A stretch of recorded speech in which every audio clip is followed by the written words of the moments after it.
Anglų kalboje yra 3 labai panašūs paneigimai – no, not ir none. Jūs būsite visiškai teisūs, jei pasakysite, kad no reiškia neigiamą atsakymą. Tai žodžio yes priešingybė.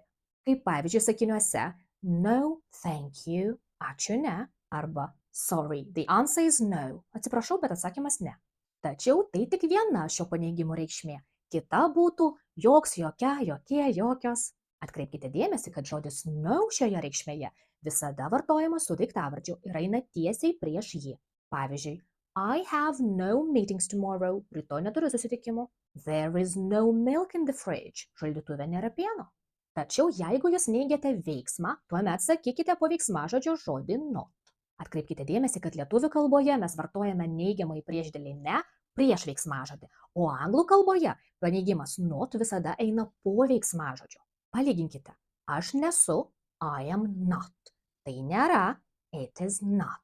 Jie negali, they cannot. Na, o kalbant apie žodį none, būtina suprasti, kad tai yra įvardis, kurį lietuvių kalbą verčiame atitikmenimis niekas, ne vienas, joks. Žodį none dažnai vartojame, kai daiktavardis jau buvo paminėtas ir yra aišku, apie ką kalbame.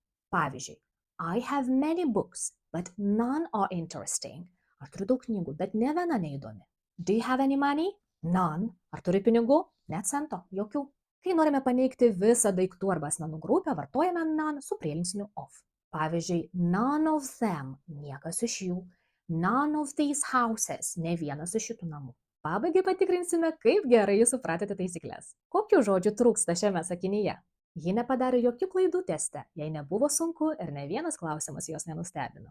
She made mistakes in her test. It was difficult for her and of the questions surprised her. Lauksiu jūsų atsakymų komentaruose.